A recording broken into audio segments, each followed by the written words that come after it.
Ce qui est intéressant là cette année, c'est qu'on a lancé une programmation de mise en valeur du terrain. Donc pour 3 ans, c'est notre première année. Donc pour les gens qui ont visité le site, eh bien, ils ont découvert qu'on avait empli l'atrium. Voilà, on l'a mis en herbe et on a commencé à valoriser le site. Entre autres dans les valorisation, protection. On a commencé à travailler cette année avec un architecte du patrimoine. On a commencé à protéger des têtes de mur. Voilà, et puis à mettre en valorisation via de la pelouse, des espaces, des pièces qui ont déjà été étudiées. Donc le site commence à avoir une mine intéressante. C'est tout simplement le secteur qui a changé, hein, donc ça permet aux visiteurs de déambuler un petit peu plus loin dans le cœur de la villa. Donc au fur et à mesure que le chantier avance, la médiation avance en même temps. Hein, donc, voilà, les visiteurs ont pu découvrir le sud de la villa, donc des nouvelles pièces d'habitation.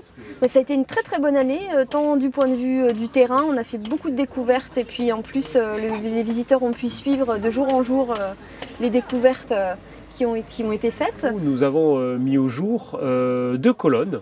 2 fûts de colonnes, donc de l'époque gallo-romaine, qui ont été découverts non loin de la galerie portique. C'est-à-dire que l'on supposait qu'il y avait une galerie portique, c'est-à-dire en partie murée vers le bâtiment résidentiel et en partie ouverte vers l'atrium, avec une colonnade. Voilà, c'est quelque chose qu'on imaginait un petit peu, et sauf que nous en avons la preuve. Une très belle colonne, enfin un beau fragment de colonne qui a été découvert cette année, et puis un tout petit objet, un petit L en os, qui a été vraiment une chouette découverte. De cette villa antique que vous connaissez tous, que nous connaissons tous, est apparu deux pôles importants, c'est-à-dire le pôle antique et le pôle médiéval. Et entre les deux, on avait un petit peu un manque.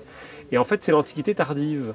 Et nous avons découvert des foyers, des structures qui sont en lien entre cette époque antique et cette époque médiévale. Donc c'est une belle découverte pour nous. Donc c'est des choses pas très spectaculaires, des foyers, des structures en creux, et qui complètent un peu la vision que nous avons entre la villa gallo-romaine et la villa du Haut-Moyen-Âge. D'une petite chose aussi, enfin petite chose qui est assez importante, c'est que le site là, est situé dans une pente qui est ouverte vers le Marais, plus au sud.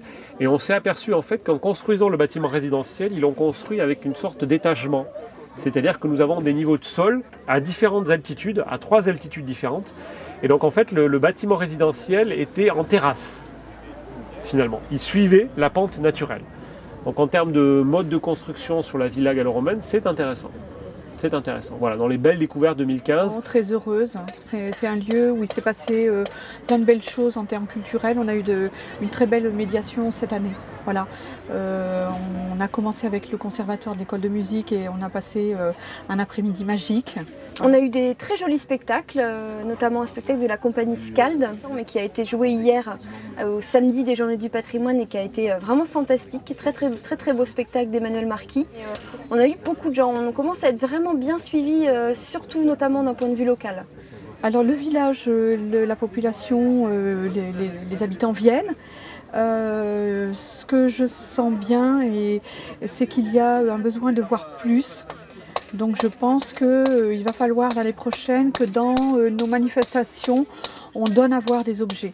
Mais pour donner à voir des objets, il faut aussi que cet hiver, on protège, on puisse mettre quelques moyens financiers pour faire nettoyer et protéger certains éléments métalliques ou autres, et pour pouvoir après les présenter. Alors, voilà. Pour l'année 2016, nous allons poursuivre le programme de fouilles. Là, pour l'instant, ça nécessite d'être validé.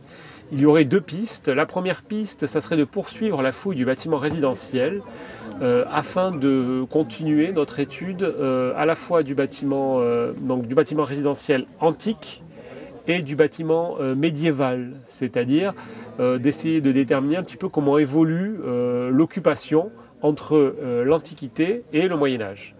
L'autre piste serait d'avoir une connaissance des bâtiments d'exploitation, c'est-à-dire que la villa avait un bâtiment résidentiel certes, mais avait des terres, avait des bâtiments qui étaient liés aux revenus de ce domaine agricole, que ce soit l'agriculture, l'élevage, l'artisanat. On continue le secteur résidentiel, enfin en tout cas c'est ce qui est prévu pour le moment, et puis de nouvelles activités, de nouveaux spectacles, de nouveaux ateliers également qui sont en préparation actuellement. Toujours les bénévoles, toujours juillet-août, et puis plus de bénévoles ce serait encore mieux, et voilà, on avance. 2016, on continue notre programmation de 3 ans, notre valorisation. Donc on va continuer à protéger des murs, on va continuer à vider des pièces, à les mettre en valeur. On va mettre en place une végétalisation qui va permettre visuellement de savoir où sont les murs, puisque nous qui connaissons le site, on sait où sont des bâtiments qui sont enfouis aujourd'hui. Et les visiteurs, on pourra leur expliquer où sont ces bâtiments, que nous on connaît mais qu'eux ne peuvent pas connaître. On va faire plus et encore mieux. On a une très belle saison.